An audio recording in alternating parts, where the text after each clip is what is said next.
Bem, boa tarde a todos. Hoje nós não tivemos a sessão de eletrocardiograma, o Thiago Sá está com uma questão assistencial que não vai poder comparecer.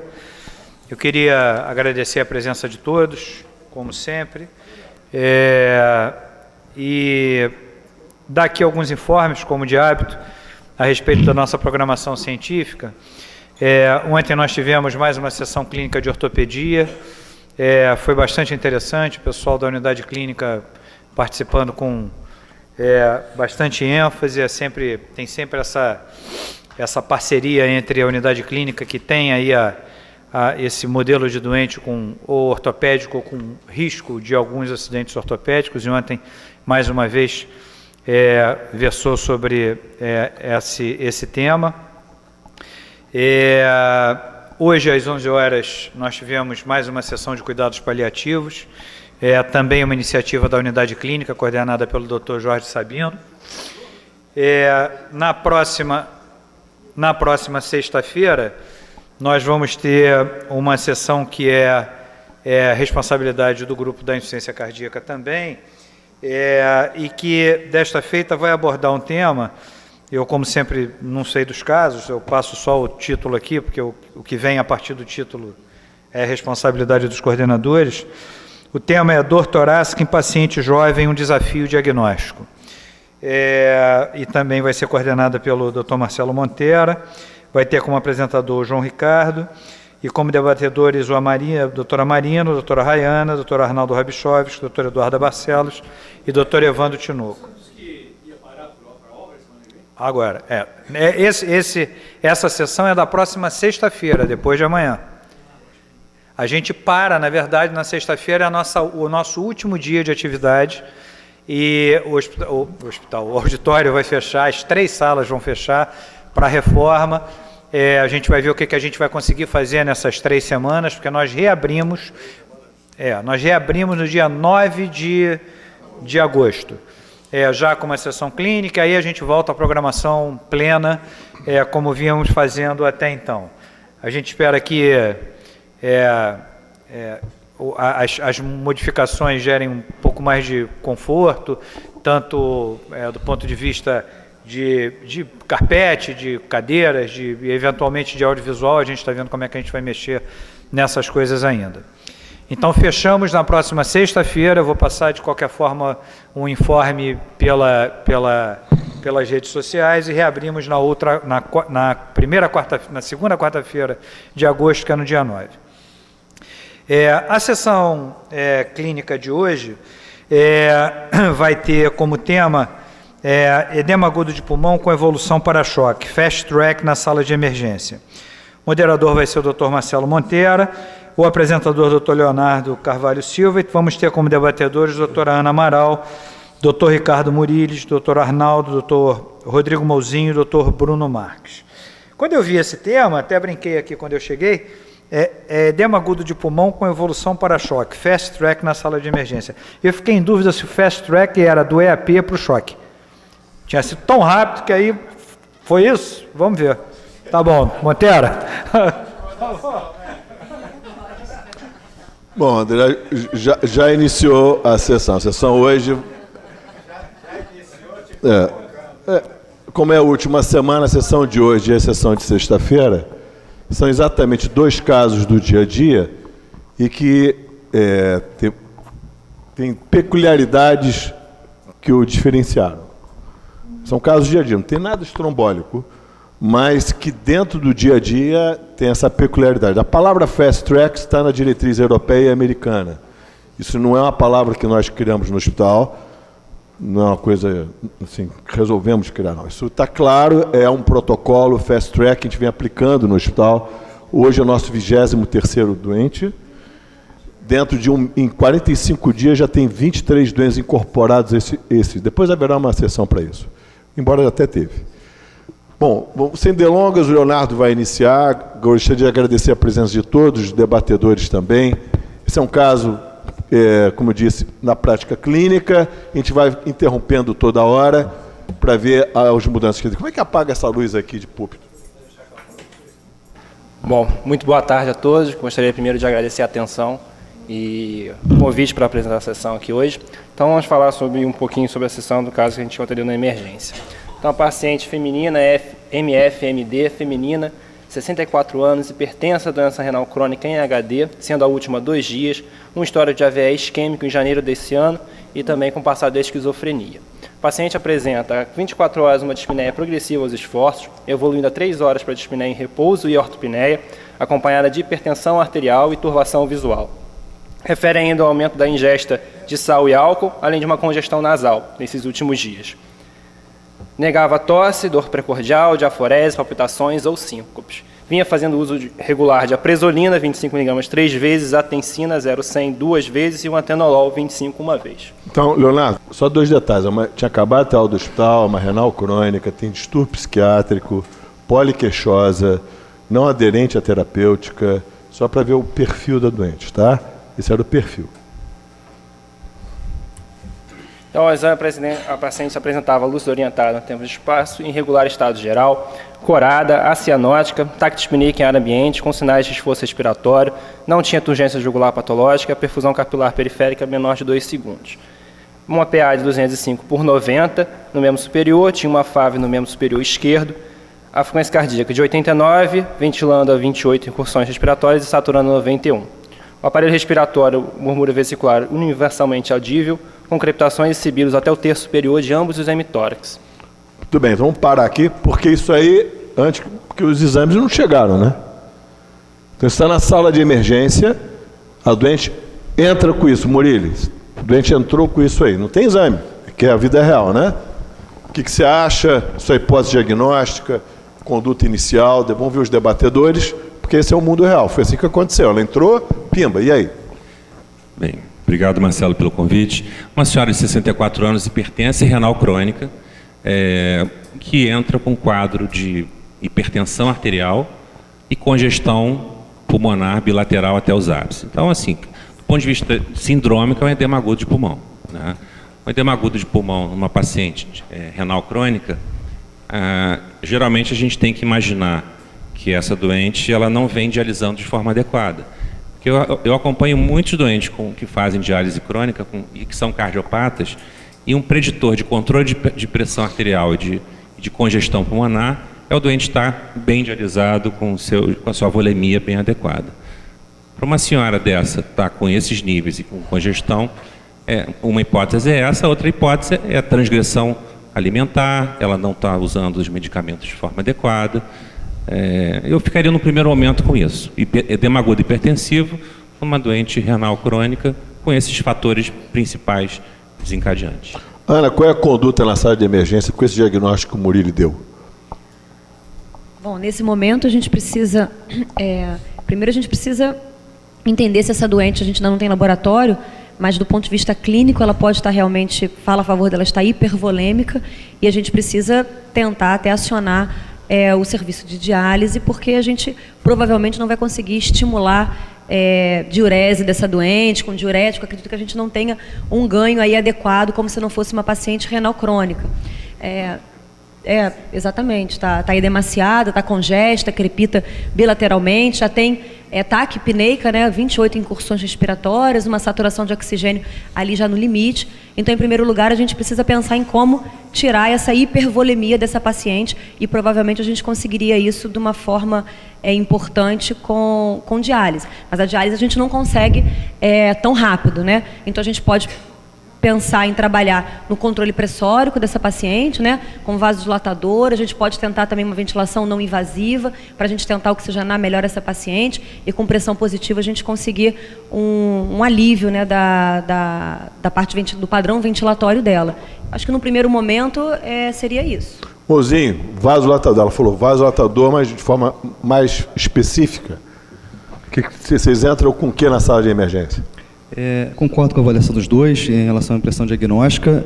Pensar sempre em diagnóstico diferencial, embolia, infecção, apesar de não ter outros comemorativos. Realmente o quadro é bastante suscetível de um edema pulmonar, de uma insuficiência cardíaca crônica agudizada. Antes até de responder a sua pergunta, Monteara, tem um outro dado da HDA que me chamou a atenção, que é a turvação visual. A gente não está entendendo isso ainda, né? Não tem pressão tão alta para pensar numa retinopatia hipertensiva, né? Esperaria uma diastólica de 120, 140 numa paciente renal crônica hipertensa grave.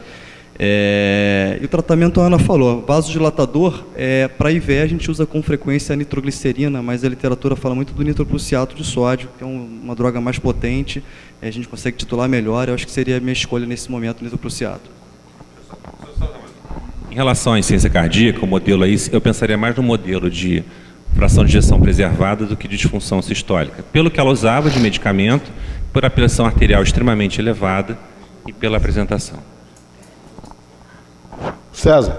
Eu queria acrescentar o seguinte, mas da prancheta e da cabeça do médico, a gente não pode, d'emblée, afastar a possibilidade dela ter tido algum quadro agudo, não dependente da insuficiência renal crônica e da hipertensão, que desencadeasse um edema agudo pulmonar. É evidente, são várias coisas, embolia pulmonar, infarto agudo do miocárdio, etc, etc. Vamos em frente. Bom, o restante do exame físico normal, exceto para um edema bilateral sem cacifo, neurológico sem alteração também. Aí rodou o eletro. Doutor Dirson. O que aconteceu ali? Bom, então nós estamos vendo D1, D2, D3, as standard, a VR, VL, VF e as precordiais V1, V3, V4, V5, V6. Chama a atenção logo uma R alta muito grande, dizendo que sugerindo logo, antes de mais nada, o que há uma hipertrofia esquerda. Mas pela onda P bimodal, nós já sabemos que ela tem um crescimento biauricular. A aurícula esquerda e a aurícula esquerda. Depois vem precordiais, são as que eu gosto mais. Aqui está, na precordial, mostrando que tem hipertrofia da aurícula esquerda associada e hipertrofia auricular direita. E um AS muito profundo, morfologia de crescimento de ventrículo esquerdo grande aqui. Em V2, a mesma coisa. Em V3 já é zona quase de transição, mas V4, V5, V6, ondas tensas altas e acuminadas, com ligeiro infradesnivelamento aqui. E o QT parece ainda dentro do limite da normalidade. Mas nas precordiais, sobretudo, nós vemos como as ondas P são nitidamente bimodais, quer dizer, sugerindo D1, D2, D3. A VR, o eixo está paralelo ao ponto de AVF, quer dizer, está nitidamente desviado para a esquerda, e a onda maior é o D1, portanto, seria mais ou menos ao redor positivo em AVF, mais ou menos 10 graus de AQRS. Com esses sinais todos aqui, nós faríamos diagnóstico: hipertrofia biauricular, hipertrofia ventricular esquerda, e chama a atenção que o doente hipertenso, em vez de ter o ST achatado, essa coisa toda, tem aqui essa forma, T positivas e um pouco simétrica, mas não tantos aqui, que é um motivo só de mais confusão nesse eletro, seria essas ondas tensas, que a sobrecarga seria sobrecarga sistólica, que a gente esperaria nesse eletrocardiograma, que se vê bem aqui. Maravilha. Ou então seria um aumento de potássio, ou qualquer coisa nesse caso aqui. Hipertrofia biauricular, hipertrofia ventricular esquerda, sem sinais de hipertrofia ventricular direito. E essas T's altas e acuminadas, que deixa a dúvida se isso não seria uma isquemia subendocárdica ou seria um sinal de que haja um aumento do potássio. Muito bem. Muda alguma conduta de vocês esse eletro ou toca o barco? Então não muda nada, toca o barco. Laboratório dessa doente, uma troponina negativa, uma glicose normal, BNP bastante alto, 3.500, creatinina de 7,3, ureia 130, um sódio de 129, um potássio de 5,6, uma gasometria sem muitas alterações. Leucograma de 15.900, com uma PCR baixa, sem outros sinais importantes ao exame, ao laboratório. A elevada, mas esperado, normal para um paciente que está em quadro agudo, até 200 daria para segurar. Não, é normal para o quadro dela no momento. Perfeito. Muda alguma coisa esse exame para vocês, não? Na abordagem inicial? Altera? Se essa leucometria realmente faz a gente pensar em um quadro infeccioso ou se realmente ela é reacional a essa fase de estresse do próprio organismo. Então só tem que ficar aí com uma prestando atenção para essa leucometria para buscar algum foco infeccioso que possa estar por trás. E o sódio baixo ali é um outro dado para hipervolemia. Coisa do leucograma, esse paciente ela tem critérios de sepsis potencialmente grave, né? Se usar o quicksulfo, enfim. E com esse leucograma, não sei se é pneumonia, mas eu já começaria antibiótico, eu encararia ela com um potencial sepse, colhendo hemoculturas e antibiótico. Mozinho trouxe um dado novo, isso foi até inesperador aí, porque o edema agudo pode ter leucocitose. O Mozinho trouxe a possibilidade que, independente do tratamento do edema agudo, nesse momento já iniciaria uma antibiótico terapia. Não temos o raio-x, não temos mais nada, já pensaria nisso. Começa o tiro depois se a gente descartar, tá? Seria a minha conduta. Não estou. Perfeita a sua colocação. Mundo real. Doutor Sabino. Não, assim, a questão da leucocitose, né? A gente tem que analisar o conjunto do leucograma e hemograma, né? O diferencial deles são 2 eosinófilos na periferia, né, com 3 bastões. A gente tem que considerar com cautela uma síndrome infecciosa. 15 mil leucócitos, se eu tivesse infecção bacteriana, a probabilidade desse eosinófilo desaparecer da periferia é grande, que é a célula que desaparece mais rapidamente. Não necessariamente a gente já vai ter formas jovens, de bastonemia nessa fase. Mas então, assim, eu teria um pouquinho de cautela em pensar com infecção, se somar outras condições clínicas que vão aí na análise do que vocês vão apresentar. Mas com cautela, começar um antibiótico, não sei se eu faria imediatamente também não. Pode, eu já ia provocar, mas você adora provocar mesmo.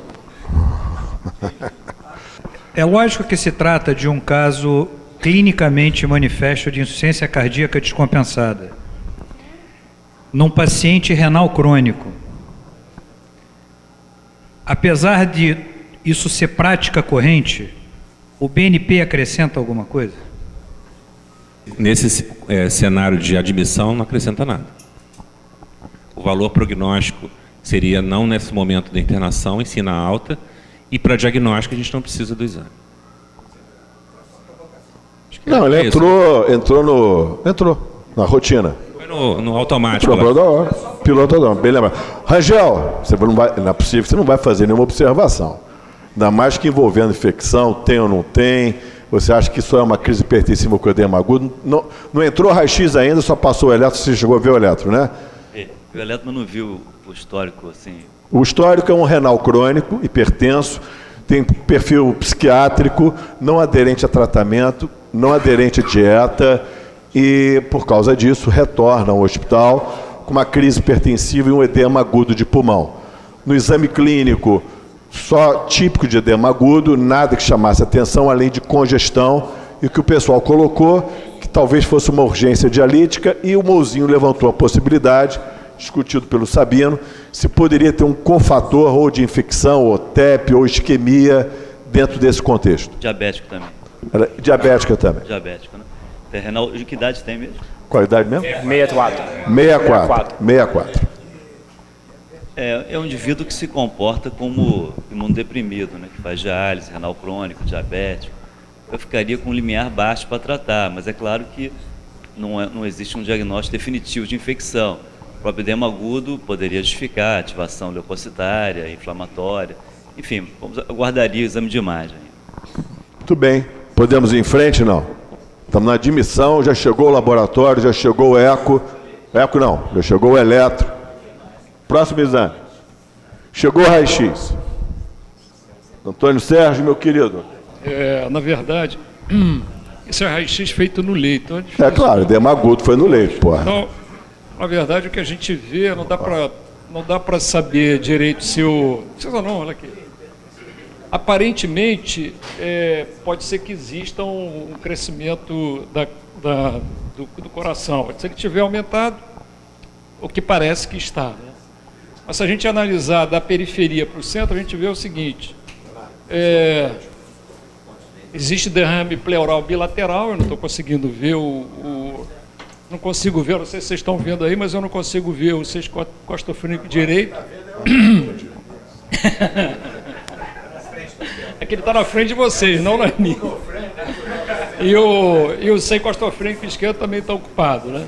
Existe nítida congestão venosa pulmonar. Eu fiquei na dúvida lá de trás se haveria aqui alguma, olha só, algum infiltrado alveolar. Fiquei na dúvida, parecendo que tem um broncograma aéreo aí.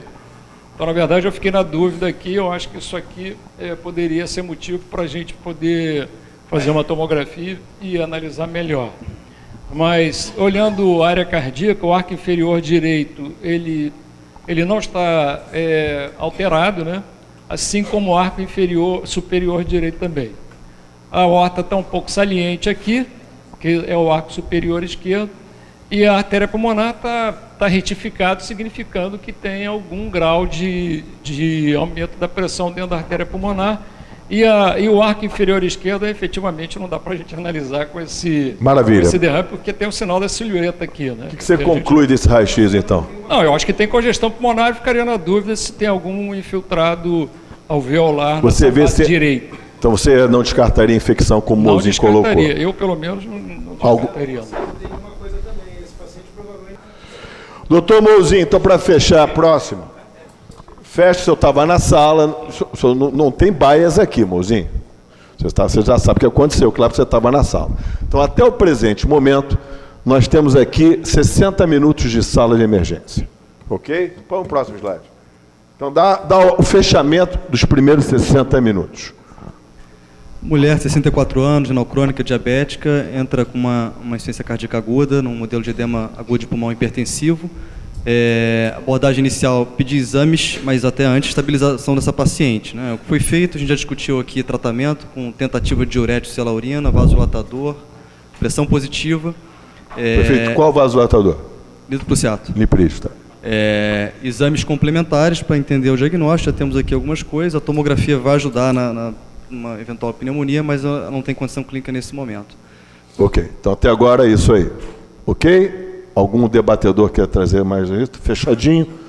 Ok, então... Não seria um momento de uma preocupação com a parte renal, não? Porque ela tem 3 itens, uma ela é renal mesmo, né? Preocupação em que 7 sentido? de CREA, já o potássio subindo e as ondas T do eletro amplas e apiculadas. Mas qual a sua preocupação nesse momento? Não, pelo menos chamar um nefro para tá bom, liga, alô, desce aqui a Janaína, tudo bem. Estamos nos primeiros 60 minutos. A doente está peixe fora d'água, crise hipertensiva, tudo bem, dá a chamada da Janaína, mas mudaria alguma coisa aqui agora? Não, você acha que... Estou nos primeiros 60 minutos. Tá bom, então fica registrado. Chamar um nefro. Tem que correr atrás da diálise. Ok. É isso aí. Monteiro, eu estou trazendo para o mundo real, hein? Eu falei na minha recapitulação. Defende aí, mozinho. Você estava na sala, pô. Tenho que defender, eu falei na minha recapitulação, mas isso foi feito, a gente chamou a nefro, a Ana já falou. Então pronto, ô Cezão.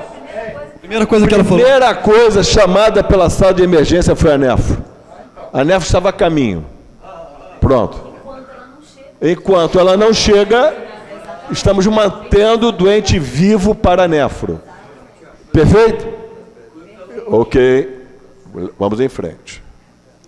Fale. Bom, foi feito diagnóstico de uma IC crônica agudizada, certo? Aqui os referentes que nós usamos. Volta. Então, baseado em... Volta. Em 1, 2, vamos lá, 3, 4... 5 documentos, baseado em 5 documentos, e com esse, importantes slides é isso. Então, tem 5 documentos diretivos da diretriz brasileira, europeia, diretriz de emergências da sociedade europeia e diretriz de emergências da sociedade americana. Então, todas em conjunto, pronto. Então, é montado o fast track. Então, esse é o fast track. Então, paciente com suspeita de IC aguda, primeiro a gente tem que excluir os pacientes de alto risco, né? Seria então aqueles pacientes com insuficiência respiratória, arritmia, bradicardia, choque cardiogênico, infarto, emergência hipertensiva, TEP ou outras comorbidades descompensadas. Na verdade, essa paciente entra em quase todos aí, exceto, né, primeiramente, a comorbidade descompensada, Depois pensando numa emergência hipertensiva, pelo caso de uma turvação visual, de um edema agudo de pulmão, e aparentemente caminhando para uma insuficiência respiratória aguda. Isso deve ser feito sempre em 30 minutos. Nos outros 30 seguintes, a gente vai fazendo o diagnóstico desse paciente, com avaliação, um tratamento, e com a estratificação de risco, tudo isso totalizando 120 minutos. O doente já estava 60 minutos na sala de emergência, você tem 2 horas para diagnosticar e tratar, e aqueles 30 minutos iniciais são pacientes que têm o risco de morrer. Então, coloca o doente em risco de morte. Ninguém vai ficar fazendo anamnese num doente nessa situação. Ele entra no tratamento específico no Fast Track. Então, esse é o Fast Track. Se não tiver lá, vem para cá. Se tiver lá, você está fazendo o diagnóstico causal e seguindo o específico. Então, foi feito o fluxograma de avaliação da IC aguda, uma IC confirmada pelos critérios de Framingham, uma paciente com disfunção diastólica a princípio, com modelo de congestão, seria uma IC acrônica agudizada. O fator causal poderia ser infecção, poderia ser aumento da ingesta hídrica, abuso etílico, ela tem vários fatores para isso, e com perfil quente congesto. Tudo isso feito em 60 minutos desde a admissão. Então, para essa paciente, o diagnóstico mencionado na sala de emergência foi: ela realmente tinha uma insuficiência cardíaca, com padrão de fração ejeção preservada, crônica agudizada, provavelmente por uma cardiomiopatia hipertensiva, evoluindo com uma crise hipertensiva, no padrão quente congesto, sendo então de comorbidades hipertensa, de renal crônica e tendo o AVC isquêmico prévio. Então, isso a gente tem preconizado de constar sempre no cabeçalho.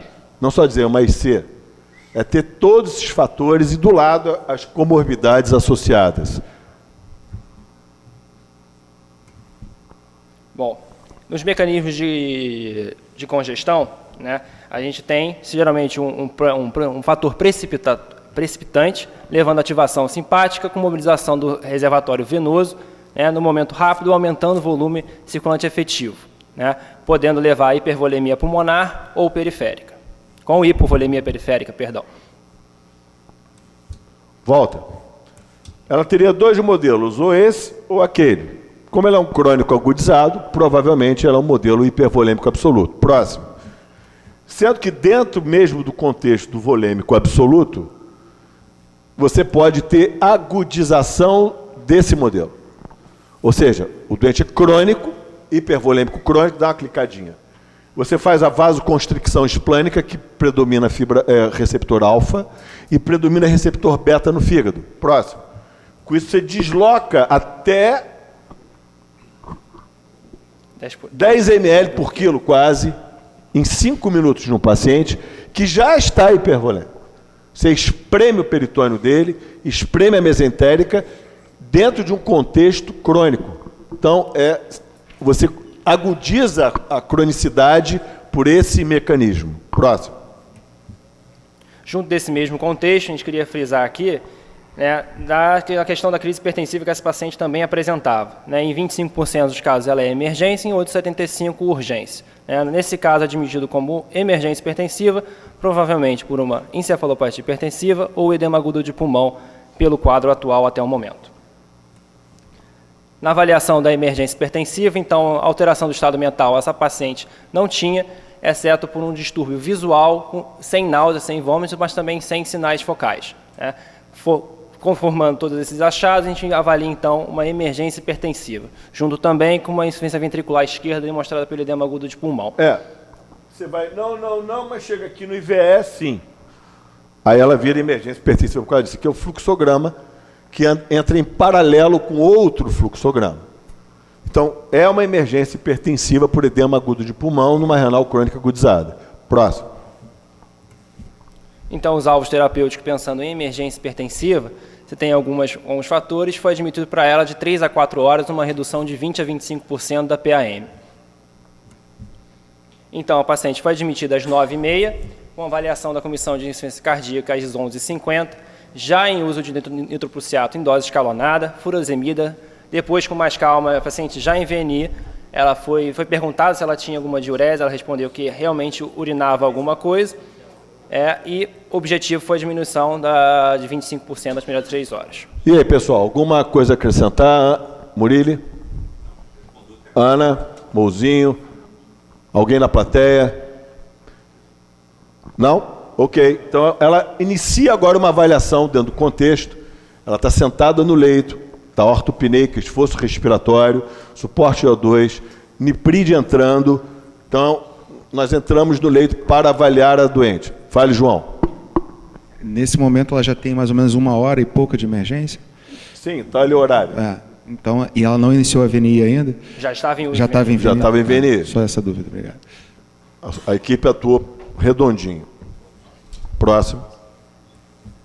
Então, aí é usado o protocolo, ela chega, a gente usa o ultrassom, que é o protocolo de 4 quadrantes, obviamente ela tinha congestão. Então, na verdade, a gente foi usar o ultrassom, mas para treinar também.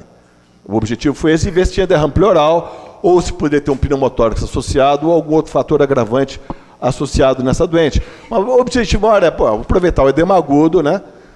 Seria o nosso 24º doente de fast track, até então, porque a crise hipertensiva com edema agudo entra no fast track, porque ele pode regredir em até 1 hora. Então, estava fazendo o mapeamento. Próximo. E aí, com o mapeamento, também a gente avalia jugular, para ver se tinha turgência ou não, próximo. E ela tinha presença de cometas. A gente estava no ápice, volta. O André perguntou o que é isso. Ele, volta, volta. O cometa, volta. E é isso. É o que está ali no canto superior direito. A congestão pulmonar, ela infiltra o tecido interconectivo e ela pode promover um aumento da densidade ultrassonográfica por reflexo do ultrassom. Isso pode dar também fibrose pulmonar. O que ajuda a diferenciar da fibrose pulmonar é que você vai, obviamente, ao descer do ápice em direção à base, isso tem que aumentar a quantidade. Então, isso é uma forma que te ajuda a diferenciar se esse doente tem ou não congestão. Você vai do 2º ao 5º espaço intercostal do lado direito, plano anterior e plano lateral, e 2º ao 4º do lado esquerdo. E vai somando o número de linhas. Até 5 é leve, 5 a 15 é moderada, acima de 15, pelo protocolo, você pode usar esse mapinha, está aqui, 15 a 30, desculpa, é moderada, acima de 30 é severa. E aí você quantifica, vê a melhora do doente, congestão ou não, se tem pneumotórax, se tem abscesso, se tem fibrose. Isso não é pelo ecocardiografista, por isso eu não estou chamando o Arnaldo. O objetivo disso aqui é ser feito pelo clínico e não pelo ecocardiografista. O Arnaldo ainda não foi chamado. Isso é para ser feito pelo emergencista, pelo intensivista, pelo clínico e não ecocardiografista. Próximo. Permite ver turgência jugular, permite ver cava e, obviamente, permite ver abdômen, depende da capacidade de cada um de fazer mais ou menos exames de ultrassom. Mas, de novo, não é pelo ecocardiografista. É igual o raio-x, que não anula a tomografia. Próximo. Então, estamos analisando a congestão, estamos no ápice dela. Esses dois aqui são do ápice do pulmão. Porção apical, média, quando eu ia para a porção lateral. E a doente faz isso. Ela dá um grito. Deu um grito. Por isso que a gente botou isso. Lembra que a doente esquizofrênica? Volta, por favor. Você está com o ultrassom ali e, de repente, dá um grito. Isso é o mundo real. Eu tô que isso? Aí, daqui a pouco, dá volta. Não satisfeito, ela dá um outro grito. Mas essa não tem 64. Não. Aí, o YouTube... E mesmo porque não é permissível botar a paciente aqui, em respeito à individualidade da doente. Então, ela deu um segundo grito, que durou o tempo dessa projeção. Próximo. Parou tudo, para tudo. Vai lá. Bom, a paciente se mantinha, então, com uma PA ainda em 200 por 110, batendo a 110, uma frequência respiratória de 32, saturando a 94, com suporte de O2, já sem VNI nesse momento. Unipride ainda em dose baixa, de meio micrograma por quilo por minuto, evoluindo com umas extremidades frias, com crepitante até o terço médio e uma diurese de 60 minutos de 300 ml. Né? Esse é o momento que ela dá subitamente, em 10 segundos, um grito falando que a garganta dela está rasgando. E logo após um segundo grito, falando que a nuca dela agora rasgava, né? Associada a uma queixa de desfalecimento. Olha só, ela deu o grito e parou. Tá rasgando! Ah! Pum. Você toma um susto, né? Aí olha pra ela, não, pô, esquizofrênica, aquela história da, né? Vamos continuar aqui e tal. Logo a seguir o segundo grito. Está rasgando a minha nuca. Bom, opa. E parou. E assim parou. Pau. Parou de gritar. Deu um berro na doente. Imagina você está grudado na doente e deu esse gritão. Isso é o mundo real. Todo mundo da emergência tomou um susto. Imagina. Vamos lá. E aí? Vamos em frente. Conipris Gelasix. Vamos em frente. Já sei. Já saiu. Para gritar dando VMI, aí explodiu o VMI. Pô, boa pergunta. Não, já tinha saído do VNI. Poderia. O César adora dar uma polemizada. Tá certo. Tá certo. Perfeito.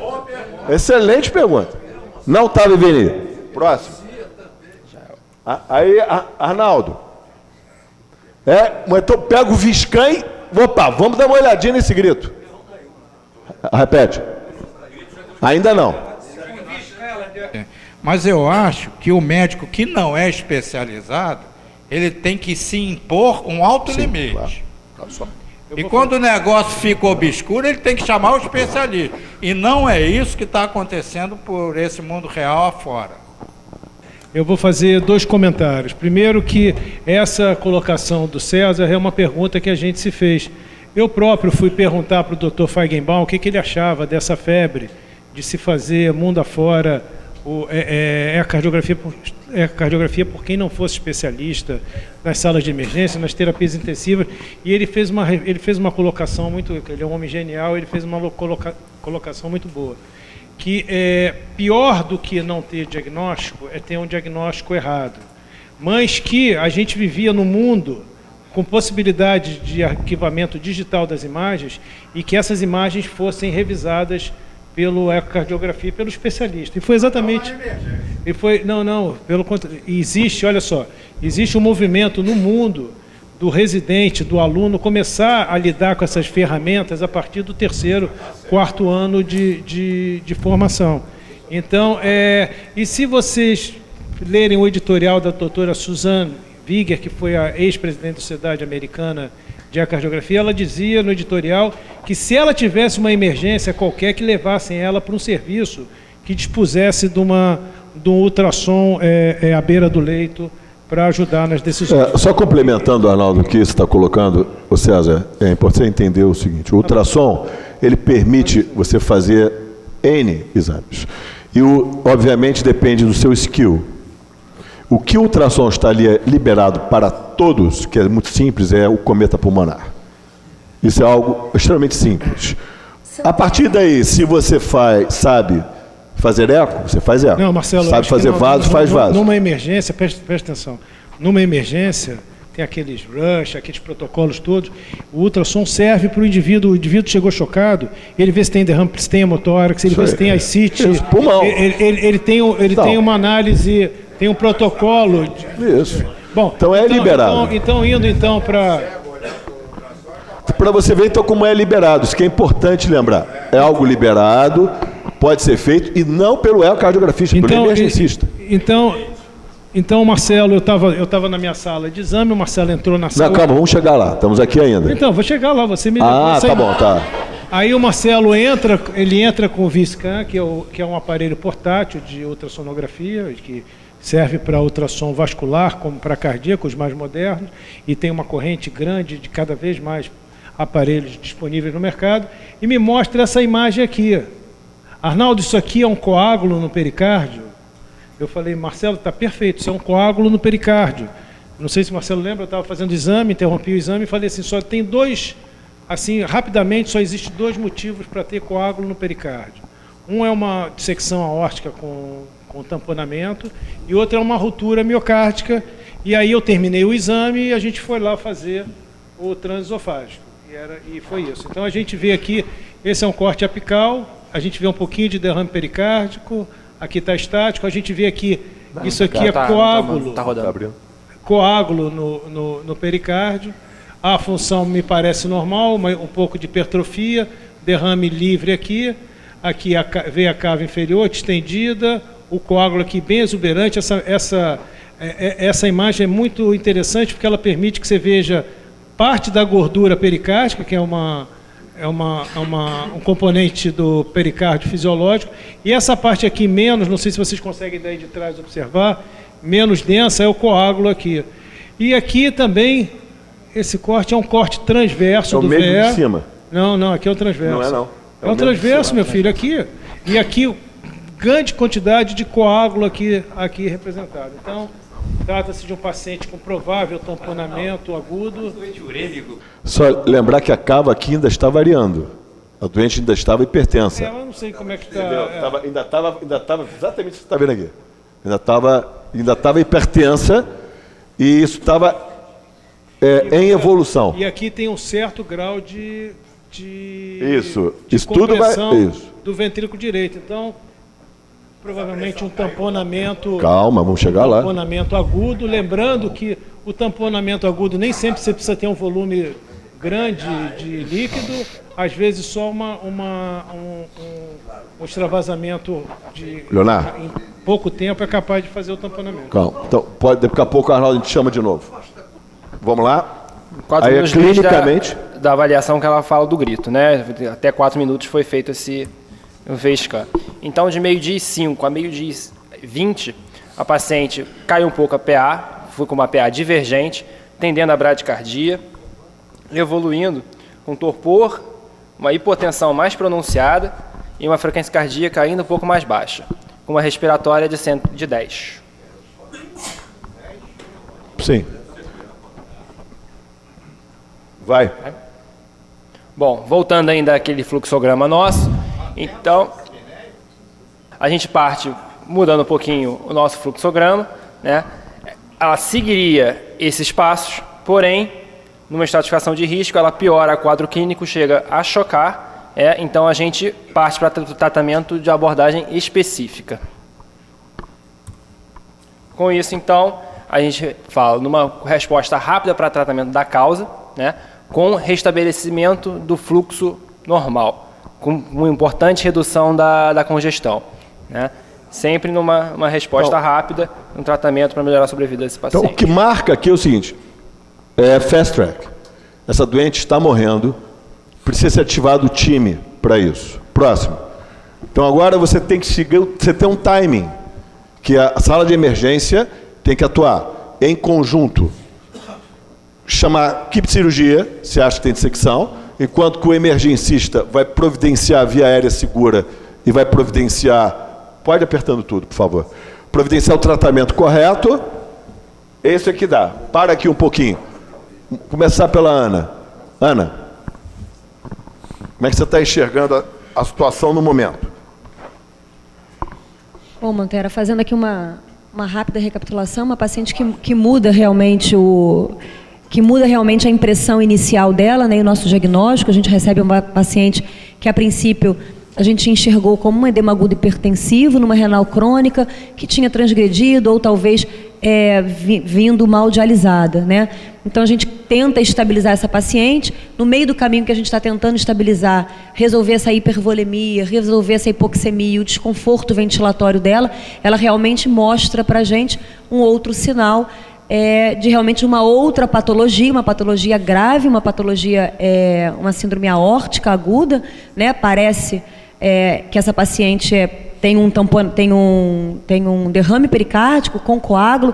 Então, provavelmente essa paciente, tendo tido uma dor importante no peito, como já foi falado, então provavelmente essa paciente dissecou a aorta e acaba complicando, tampona, e aí sim toda a instabilidade hemodinâmica. Então, nesse momento, se a gente já tinha que tratar essa paciente de uma forma rápida, lá atrás como um edema agudo hipertensivo, hipervolêmica, agora a gente tem que tratar mais rápido ainda, porque é uma patologia com uma morbidade, uma mortalidade muito alta, né? Então é claro que essa paciente tem que ter a via aérea dela garantida, ela tem que tentar estabilizar do ponto de vista clínico, mas essa paciente tem que ir para o centro cirúrgico o quanto antes. Então, nesse momento, ela tem que ser estabilizada e tem que chamar o cirurgião para o quanto antes levá-la para a sala, né? Mozinho, você que estava lá na sala, nesse momento. Bom, essa é verdadeira emergência hipertensiva, um paciente que tem um edema agudo associado a uma pressão, a um pico hipertensivo, evoluindo com uma outra lesão de órgão-alvo, que é uma provável dissecção aórtica. A gente tem um tamponamento cardíaco.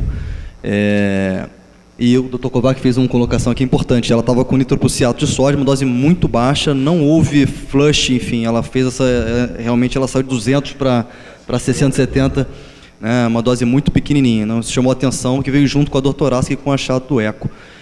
Estabilização. Então você acha que ela dissecou no grito? É importante isso. Meu entendimento é que a Ana fez essa recapitulação de que ela entra assim com edema agudo hipertensivo, acho que isso a gente não tem dúvida, e o meu entendimento nesse momento, e até retrospectivo, é de que com o pico hipertensivo ela faz uma ruptura. Tá? Se já tivesse alguma dissecção, enfim, é claro que ela tinha uma aorta doente, poderia ter um hematoma de parede de aorta, ele rompeu naquele momento. Tá? Isso é como a gente entendeu. Estabilização, via aérea, ventilação, pressão arterial e tamponamento agudo. Eu preciso chamar o Bruno para drenar esse pericárdio antes até da sala do centro cirúrgico. Vamos ser mais rápidos agora. César, por causa do tempo. Olha, no início, logo depois da intervenção do Ricardo e da Ana, eu pedi a palavra e levantei a possibilidade de que não se deveria tirar da pranchete da mente a possibilidade de um quadro agudo não relacionado imediatamente à situação renal da doente ter provocado o edema agudo. Eu levanto aqui a possibilidade dela já ter começado a dissecar a aorta quando desenvolveu o edema agudo e finalmente no grito rompeu. Essa é que é a minha impressão. E a possibilidade que entrasse... Não, se fosse possível controlar a pressão arterial mais precocemente e enxugar a doente. Seria impossível. Não deu tempo. 60 minutos de chegada. Não deu tempo, ok? Não deu tempo. Então, em 60 minutos a doente estourou a aorta dentro de uma crise hipertensiva com edema agudo. Provável. Vamos lá? Por causa do tempo. Bom. Aí, então, foi disparado. Parativo de emergência, com punção pela equipe da emergência, com intubação orotraqueal, chamada a cirurgia cardíaca. Isso aqui eu fui correndo pro Arnaldo. Isso aí ele no Arnaldo. Enquanto o Mozi estava entrando para pegar a veia e a via aérea. Eu fui lá correndo com o Arnaldo, seguindo a orientação do César, para confirmar o que o Viscan estava sugerindo. Porque isso significava uma mudança total de atuação. Então é o time. Foi ativado enquanto alguém ligava para o siciliano, chama a cirurgia cardíaca, corre-se para o Arnaldo interrompe o exame, é suspenso o nipride e abre-se a nora. Bom, nesse meio tempo é feito um novo Viscan, Arnaldo. Que a gente pode observar uma piora do derrame nesse meio tempo e a alteração da cava mais importante também.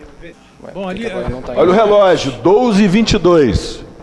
Importante, foi 2 minutos depois daquele lá. Aqui o VE completamente comprimido, sem volume dentro dele, e o VD nem se vê. Olha como aumentou, né, o derrame. Ele aumentou bastante a cava aqui, como o Marcelo chamou a atenção, mas a cava aqui mais estendida, e aqui o coágulo enorme aqui ocupando todo o espaço pericárdico. Comprimindo aqui você nem vê quase o ventrículo direito. Aí o Arnaldo teve poucas vezes eu vi o Arnaldo com a dificuldade de passar o transofágico como essa. Estava nervoso. Ele estava nervosão. O que eu fiz? E aí, cadê a imagem? Você conseguiu essa imagem, Arnaldo? Só essa? Só essa. Porque você estava na sala, porque não gravou na sala de emergência, estava na sala de emergência só essa, aquelas outras são da sala de emergência. Bom, então, olha só, gente, o que chamava a atenção, viu, Carlinhos? O Carlinhos é o nosso grande cirurgião vascular, que está aí quietinho. O que a gente vê aqui, que não existe uma linha de dissecção clássica, não, tá? O que chamou a atenção logo é que tinha um espessamento da camada média aqui, como se fosse um hematoma intramural, tá? Então, a nossa hipótese, baseada nos outros achados que a gente vai mostrar daqui a pouquinho, eu acho, né? No centro cirúrgico, sim. No centro cirúrgico. Era de que fosse um hematoma intramural e não uma dissecção clássica. Por quê? Porque quando tem uma dissecção com tamponamento, ela em geral acomete a porção proximal da aorta torácica, tá? E quase sempre é um flap cuja ruptura aconteceu da íntima e média, aconteceu na aorta ascendente. Mas quando existe isso, a gente vê o flap balançando aqui. Quando a gente não vê ele balançando aqui, ele com mobilidade, é possível ou que seja uma dissecção retrógrada que se estendeu para a aorta ascendente, ou que seja, na verdade, um hematoma intramural agudo que pode evoluir com tamponamento também, pode evoluir com ruptura para o espaço pericárdio. Então era um ventrículo bastante pequeno, comprimido aqui, e esse aumento da espessura aqui. Só um parêntese, quando a gente vê um aumento da espessura aqui, existem também dois diagnósticos. Um é o hematoma intramural ou uma ortite, tá? Ortite de Takayasu, IG4, enfim, que pode acometer e espessar a camada intimal, tá? Próximo. Respondendo a sua pergunta. Em 10 minutos. Respondendo a sua pergunta. Doutor Bruno, precisa só para agilizar. Eu levanto a hipótese, como nas sessões de hemodiálise, geralmente a gente utiliza a heparina, dessa doente ter começado, isso é uma segunda hipótese, a acumular um hematoma intramural logo depois da última sessão de hemodiálise, ele foi crescendo, a doente desenvolveu um edema agudo e depois rompeu. Essa é outra... Ela não fez diálise depois que teve alta? Ela não dialisou? Não, 2 dias antes de desenvolver o edema agudo, está na história, você que apresentou. Eu tinha entendido que ela não tinha dialisado. Não, não foi isso? Isso. Desculpa. E aí, Bruno? Bom, o que nós temos aqui é uma emergência para um tamponamento cardíaco, né? A causa foi, provavelmente vai ser a causa foi a dissecção de aorta, mas a emergência agora nossa é um tamponamento cardíaco com choque, precisa ser abordado. Aí, esse caso, o Alexandre estava muito perto do hospital, a gente conseguiu chegar na emergência rápido e a gente optou por abordar na própria emergência devido à instabilidade e o risco dessa, se tivesse mesmo rota a aorta com sangramento ativo, a gente não ia conseguir levá-la para o centro cirúrgico a tempo de drenar. Então, foi optado por punção pericárdica guiada com ultrassom, e aí saiu com pouca quantidade de líquido, já restabeleceu a pressão. Exatamente. Ela estava bradicardizando, pior da bradicardia. E já restabeleceu a pressão, uma pressão aceitável, o que mostra que mais fácil ser um tamponamento agudo mesmo, pelo volume pequeno, né? Normalmente os tamponamentos que são um derrame mais crônico, alguma coisa mais tempo, você consegue tirar um volume maior. Uma das coisas que a gente já faz aqui com o Arnaldo há muito tempo, o Arnaldo começou isso aqui no hospital, é a pericardiocentese guiada pelo ultrassom. Você precisa de uma lâmina, acho que mínima de 1 centímetro, né, Arnaldo, para a gente fazer a punção e com um mínimo de segurança. Lógico que tem casos que você não, por exemplo, fora do hospital, se você não tem isso até o pessoal que já está fazendo o ATLS, ele tem essa indicação da punção pericárdica no doente chocado com a suspeita grande de derrame pericárdico, de fazer a punção, tem uma técnica para isso, mas aqui a gente já faz todas guiadas com ultrassom e o ideal é que tenha pelo menos 1 centímetro de lâmina de líquido para fazer essa punção com segurança. Não, o que ele está querendo, o que o André está querendo dizer é o seguinte, o que o Bruno falou, a vantagem desse catéter é que ele permite uma retirada controlada. Então, porque se você pegar uma dissecção clássica, como derrame, você tirar, você vai estar exanguinando o doente. Era isso que eu ia perguntar, exatamente isso. Então, a gente já fez isso aqui, eu já fiz isso com um doente com hematoma intramural. Foi um doente que a gente optou por não operar, esse doente viveu, e a gente foi tirando um pouquinho o suficiente para tirar o cara do choque. E abrindo de vez em quando. De vez em quando ia tirando, só quando o doente então, só para evitar o choque. O pigtail permite esse controle, entendeu? Tudo bem, então era essa pergunta que eu ia fazer para o Murilo. Então, Antes de pegar a veia profunda, antes que o Mouzinho conseguisse pegar profundo, o Alexandre já tinha drenou, quanto que foi? 60 ml. 60 ml e aí a doente restabelece. Estabelece hemodinâmica. Vamos lá. Aqui só para a gente frisar a cronologia dos fatos. Meio-dia e 5 foi feita a suspeita diagnóstica de dissecção pela clínica e pelo VScan. Ao meio-dia e 7, contato com a cirurgia. Ao meio-dia e 20, intubação e acessos com o novo VScan.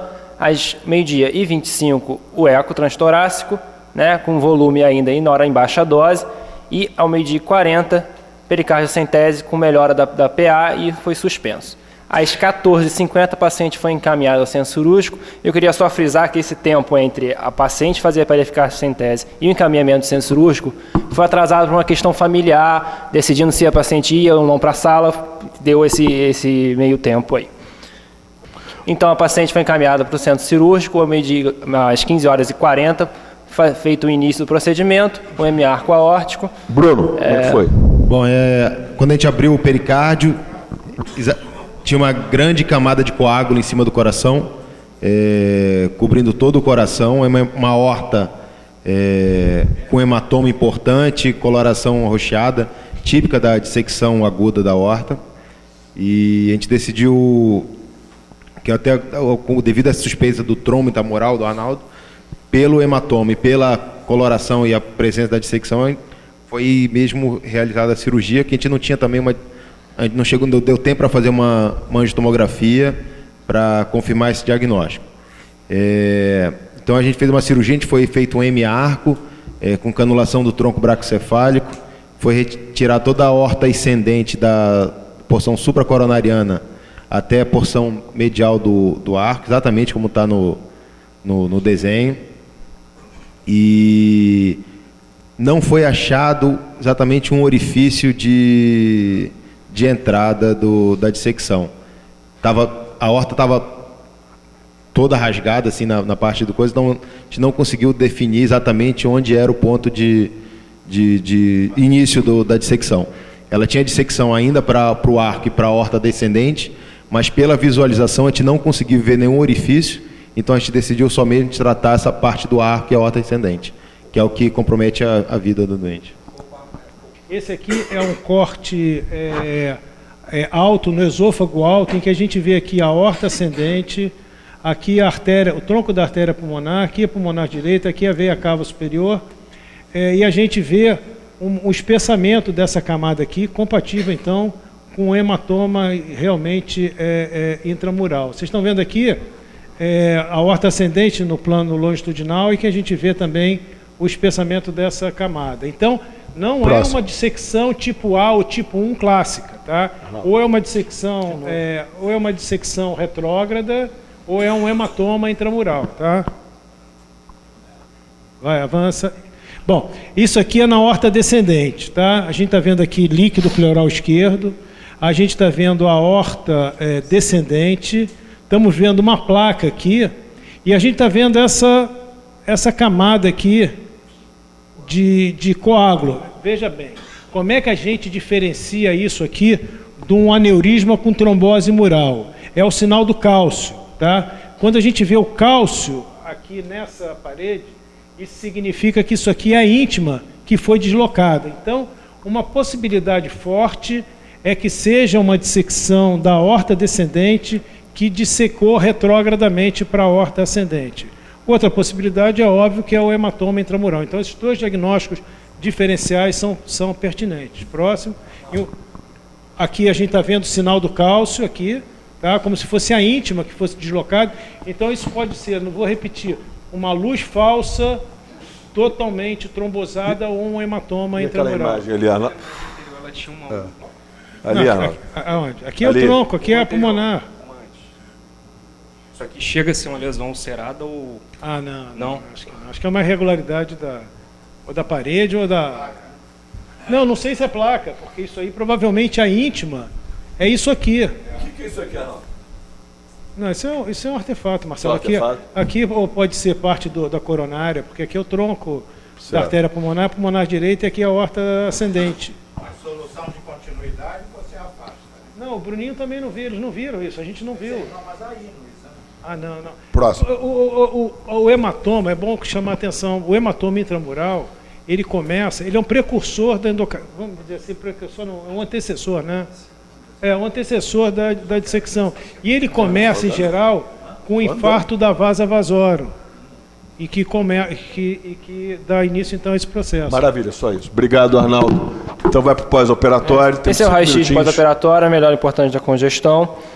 O eco tardio desse paciente. A gente observa aqui, essa é uma imagem estática, eu peço perdão por não conseguir a imagem filme.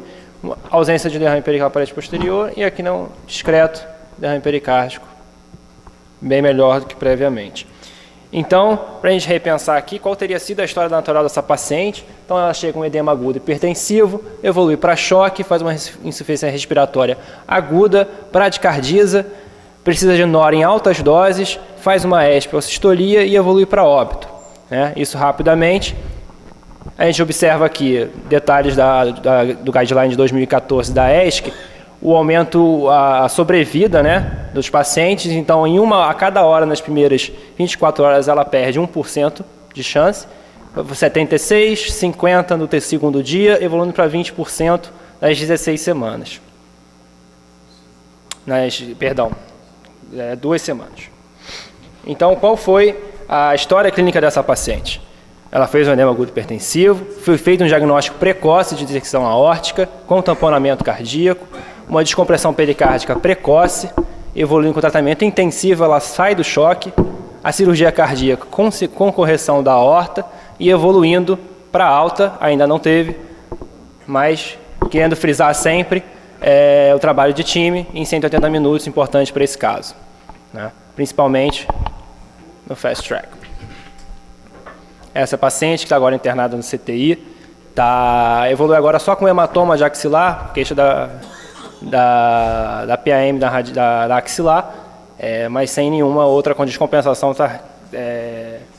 hemodinâmica, Foi sem sequela neurológica, ainda com uma PA de difícil controle, mantendo ainda 200 de PA de sistólica. Então, o que chama atenção é esse modelo. Então, esse é o modelo do Fast Track que, em vez de você ter processos em cada setor do hospital, o que a gente viu que quando, da entrada da sala de emergência, estabelecendo um processo vertical e todas as outras unidades seguindo esse processo, a tendência é você obter melhores resultados. Você maximiza resultados. Então, mensagens para casa, de novo.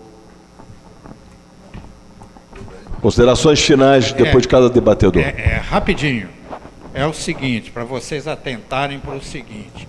Toda vez que vocês identificam numa doente, na entrada, na evolução precoce ou tardia, um comportamento esdrúxulo da doente, e vocês sabem de antemão que ela é doente mental, não considerem d'emblée essa manifestação como decorrente da doença mental. Você vê aí um grito apavorante, o segundo grito apavorante, ela é esquizofrênica, está fora da realidade. Não é assim, não é assim. Estava com uma patologia gravíssima, mortal, orgânica e imediatamente letal. Eu queria concluir dizendo que uma vez, há muitos anos atrás, eu atendi uma paciente internada pela família no sanatório de Botafogo, porque era doente mental, estava hipocondríaca, sentindo dor em tudo quanto é lugar do corpo, e a última era uma dor no andar superior do abdômen. Eu tirei a doente do sanatório, levei para um hospital, numa época que não existia tomografia, ultrassom, e ela tinha um tumor de pâncreas.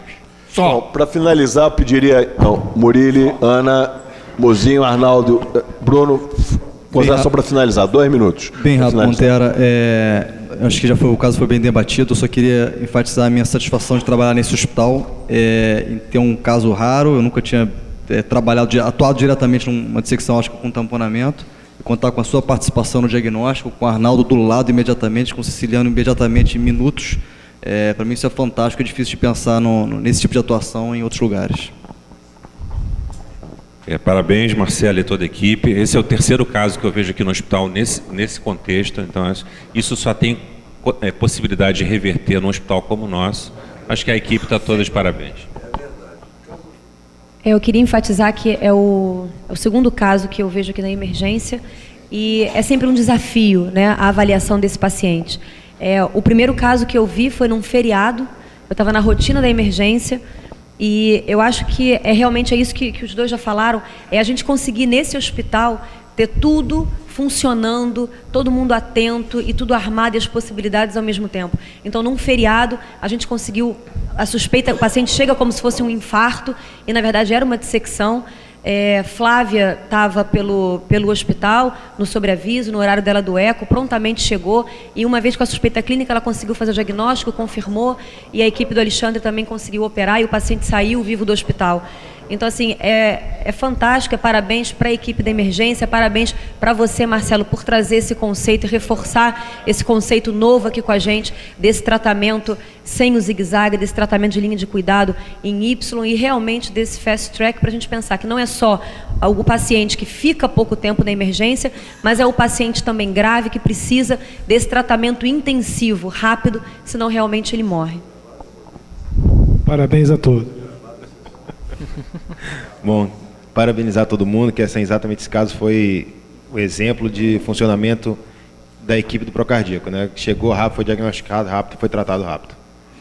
Bom, para finalizar, Eu não achei que foi bom ou ótimo, não, foi fantástico, né? Não, mas eu sou rápido, eu não sou Feldman nem Kovac. Então, eu acho o seguinte, que a gente, em todos os cantos que trabalhe, tem que levar essa mensagem que o Marcelo traz, do go, go, go, da ausência do zigue-zague, para todo mundo, em todo local, porque havendo condição material, a gente tem condição de ter um caso desse bem sucedido, até em outros hospitais que não o Procardíaco. Essa é a mensagem que eu quero levar. E lembrar que esse go, go, go foi inspiração do Marcelo, naquela música clássica da Amy Winehouse, né? Go, go, go, no, no, no. Que morreu de droga, coitado, mas era um gênio da arte musical. Bom, esse caso aí a obrigado gente tem que a todos a aplaudir em presença. pé. Obrigado. Obrigado a todos.